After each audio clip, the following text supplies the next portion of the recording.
All right, season premiere of Arrow, season 3.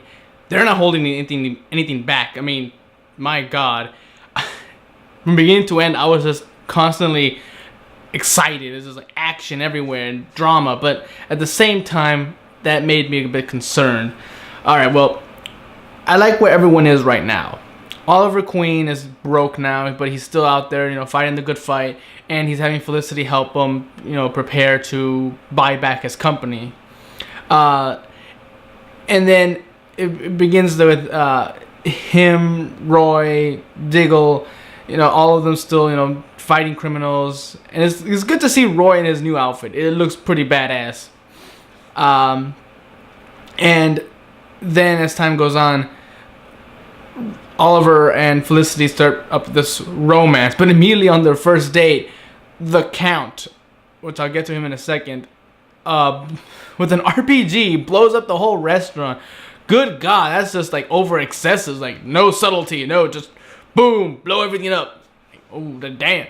And of course that causes Oliver to question whether he can have a normal relationship with Felicity. It's just like, haven't we been through this over again? I mean, this is like, what, the third girl he's hoped for a normal relationship, but he can't because of his alter ego or this world he's constantly living in. So that's one concern, is like, they're repeating a lot, but maybe it'll be different now that it's Felicity. They have to work together. There are more opportunities for them to start over again. Who knows?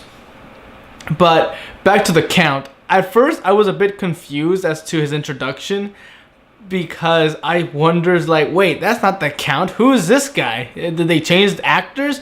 But no, apparently it's, okay, the original Count is dead. This guy is just another drug dealer who's moving in on the territory that the Count once overlooked. So like, oh, okay, so it's like a passed down title, just from drug dealer to drug dealer. Like, all right, I get it now. And I will say, for an old man who's kind of have a pot belly, he does kick some ass. I mean, he's beating up on Oliver. Granted, it's mostly because Oliver is being drugged most of the time, every time they encounter each other. But still, I mean, the old man can move. And I like villains who surprise me like that. But again, at the same time, I was hoping like, oh, he's more of the intellectual type. He sits in the background. He runs things with a bunch of, gang members, random people he hires with fear or money. Who knows? But at the same time, it's like, no, instead he's just out there making a lot of noise, blowing shit up. It's like, then he's just a regular thug, really. But at the same time, it's back and forth for me with this villain. Because some villains should just stay in the shadows, never doing anything. But at the same time, I want villains to get out there and do their own work. So when I actually do see a villain who's able to plan things ahead of time and hide in the shadows, but at the same time get out there and kick some ass himself, I'm kind of just taken aback. But who knows? Maybe he'll come back, maybe not. Maybe a new Count will take over. But either way, Laurel is out there. He's putting down away criminals that the Arrow captures. And then Detective Lance has been promoted to captain. Although during the episode, back and forth, they keep referring to him detective or captain. So I'm wondering, like, can you be still considered a detective even though you're promoted to captain? Or what's going on here? And they officially announced that the Arrow is recognized by the police force. So now he can hunt down criminals, no problem. The police will not go after him. And in fact, the police will do their best to help him.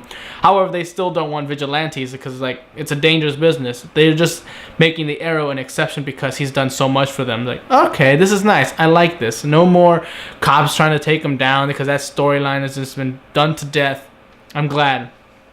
And I like how Detective Lance is constantly pushing himself, even though he's gotten older. He's gotten sicker since the season finale. He's just getting worse and worse since the 6 months, and he's still constantly pushing himself. And I like the speech he's saying.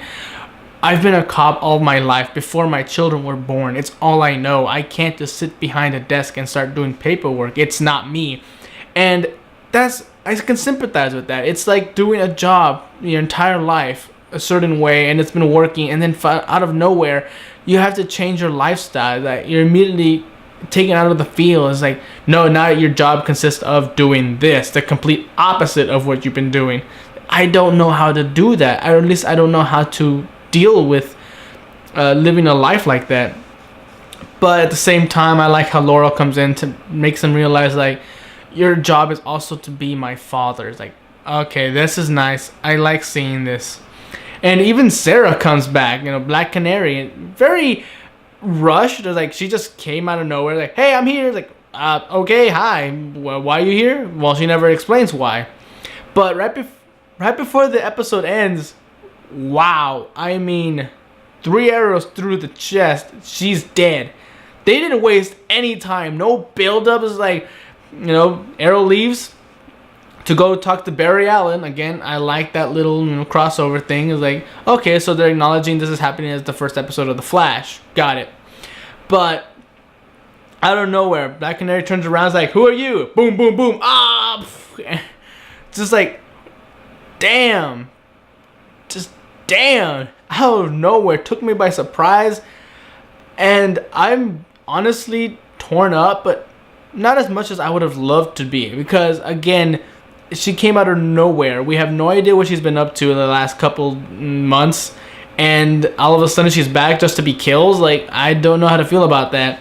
But it's still very powerful. And it makes me wonder, like, are they doing this just to encourage Laurel to, become more active in helping the Arrow, not just, being in court and taking, putting the criminals away? Maybe she'll become the new Black Canary. Who knows? But either way, surprise after surprise. And then, of course, now to talk about the flashbacks that Oliver has been having.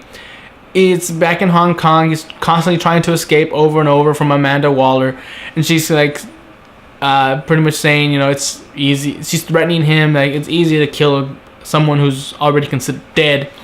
And now she puts him under a handler. And the way they work this is like, if the handler can't keep him confined, that she'll kill the handler's family. So now it's not just Oliver's life that she's threatening. She's threatening the lives of the people that are working for her. And honestly, usually you would think are working with the bad guys. Like, no, So Oliver's not conflicted. It's like, okay, so now what's gonna happen? Amanda obviously wants Oliver to do something for her, a job or something. And I'm wondering what it could be. I mean, he's skilled at this point, but not as skilled as he is right now. So what could she require from him that she can't get from probably a more experienced, well-trained soldier that's probably already under her command? So who knows? And real quick side notes that I felt like weren't too important, but they might become later on. Diggle's become a father now. So when Oliver tells him to leave, like, no, I don't want you to involve yourself as much with our crusade as before. At one point I almost thought, like, this is a repeat again, but no, it's different. Now he's a father. It's not just his life Oliver has to worry about, or he has to worry about. Now he has a daughter. He has a wife. He has to look after them. Because if he dies, it's not only him that's affected or Oliver. It's so many more people around him that are affected if he were to get hurt in any way. So I like that, that little war emotional moment where all of them just standing around this baby, realizing, family changes a lot of things, even for superheroes. And now let's move on to the company. I know this guy probably has a name that's well known in the comic community, or he's going to be important later on, but I'm just going to call him the Prick. He's a prick through and through. From the minute I meet him, I don't even realize he's the guy that's going to take over the company. He just comes into the store where Felicity's working, and immediately I can tell with his smug grin is just like, Prick! You're a prick! I can tell you're a prick! And he is. He comes in with his flashy speeches and his, I want to help the city grow, and like, I care about it. We can turn Starling City into Star City. Like, that is so cheesy. How did they fall for that? But apparently they did, because they sold him the company.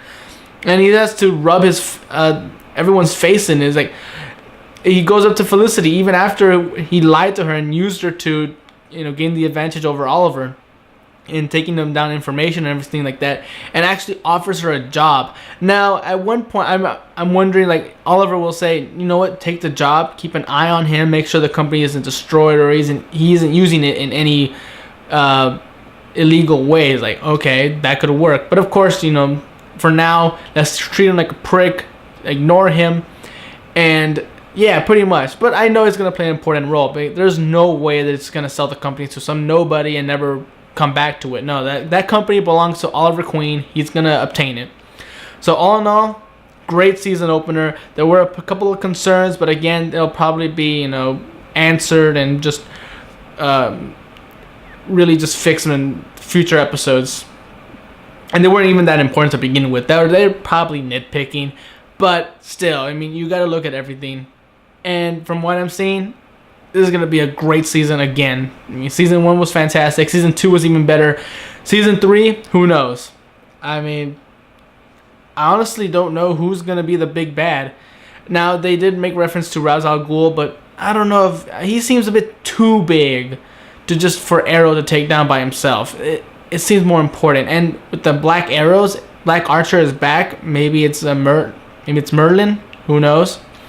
And I'm not wondering where Thea is. I mean, Oliver doesn't seem to be concerned at the fact that she disappeared. Maybe he just let her go, saying she'll come back when she's ready.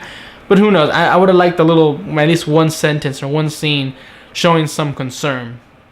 But either way, great episode. I can't wait for the next one. Till then, I'm Tony Dragon. Bye-bye.